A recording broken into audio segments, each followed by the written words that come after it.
Kita bersatu dalam doa. Segala puji dan syukur kami ucapkan kepada Tuhan.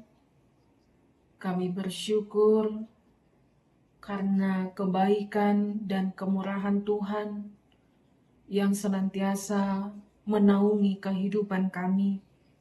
Kami beroleh kesehatan, sukacita, dan kekuatan semangat yang baru di pagi hari ini.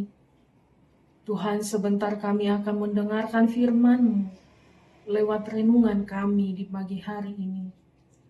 Kami mohon kepadamu ya Tuhan, biarlah Engkau yang membimbing dan menyertai menuntun hati kami, supaya firman-Mu benar-benar sungguh-sungguh kami mengerti dan kami lakukan di dalam kehidupan kami.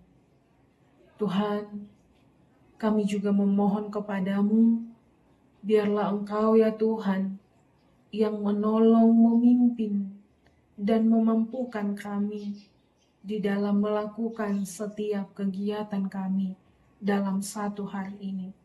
Kami serahkan seluruh hidup kami hanya ke dalam tangan pengasihan Tuhan. Dalam nama Yesus kami berdoa. Amin. Salam, salam sejahtera bagi kita Amang Inang dan seluruh jemaat Tuhan dimanapun kita berada. Pada pagi hari ini, marilah kita kembali mendengarkan firman Tuhan lewat renungan kita di pagi ini yang tertulis dalam Mazmur pasal 19 ayat 15. Mudah-mudahan Engkau berkenan akan ucapan mulutku dan renungan hatiku ya Tuhan, gunung batuku dan penebusku. Onpe Sailomo maruham dia kahata ni pamangaki, dohot di pakatayon ni rohaki tujolo ni bohim, ale Jahoba, partano batu aku, dohot siluluhon au. Demikian pembacaan firman Tuhan. Amang Inang dan saudara-saudari yang dikasihi oleh Tuhan Yesus Kristus, Mazmur pasal 19 ini merupakan nyanyian pujian Daud kepada Tuhan. Daud menggunakan bahasa yang indah untuk menggambarkan bagaimana alam semesta berbicara tentang Allah dan bagaimana Tauratnya memberikan petunjuk dan sukacita. Amang Inang, dalam Mazmur ini Daud sendiri sadar bahwa dia tidak luput dari keterbatasannya sebagai manusia biasa. Hingga dia selalu berusaha untuk bisa menyenangkan hati Tuhan melalui perkataan, tindakan, dan pikirannya. Dan tidak hanya itu saja Amang Inang, Daud juga menyatakan bahwa Tuhan Allahnya adalah gunung batunya, bahwa Tuhan Allahnya adalah penebus dirinya, bahwa Tuhan Allahnya yang disembah dan menjadi gunung batunya sudah menyelamatkan dirinya dari kejaran musuh-musuhnya, bahwa Tuhan Allahnya gunung batunya sudah menyelamatkan dirinya dari serangan para lawannya, bahwa Tuhan Allahnya sudah menjadi penebusnya. Amang Inang, kita boleh melihat Daud begitu merasakan dan menyatakan bahwa Allah adalah gunung batu dan penebus di dalam hidupnya. Lalu bagaimana dengan kita Amang Inang dan saudara-saudari?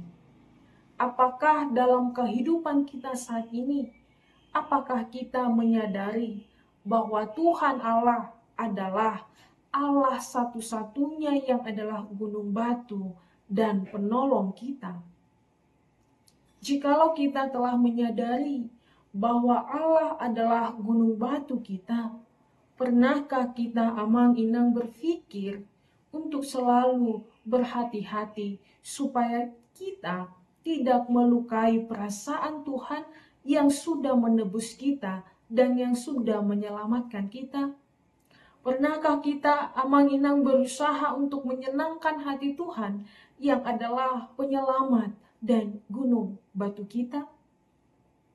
Amang Inang dan saudara-saudari, kadangkala manusia itu lupa untuk menyenangkan hati Tuhan. Terkadang manusia itu senantiasa hidup di dalam kesalahan, di dalam keberdosaan. Oleh karena itulah Amang Inang melalui renungan hari ini, mari kita belajar seperti yang dilakukan oleh pemazmur. Berusahalah supaya hidup kita saat ini senantiasa berkenan kepada Tuhan. Dan tentunya kita harus merespon setiap anugerah Allah dengan sungguh-sungguh. Sehingga hati, pikiran, dan raga kita tunduk kepada Tuhan yang adalah penolong, gunung batu, dan penebus hidup kita. Maka dari itu, Amang Inang dan saudara-saudari, melalui firman Tuhan hari ini, kita mau diingatkan bahwa Tuhan Allah adalah gunung batu dan penebus kita. Amin, firman Tuhan. Kasih karunia Tuhan kita Yesus Kristus, kasih Allah Bapa, dan persekutuan Roh Kudus, kiranya memberkati kamu sekalian, hari ini, besok, lusa, sampai selama-lamanya. Amin.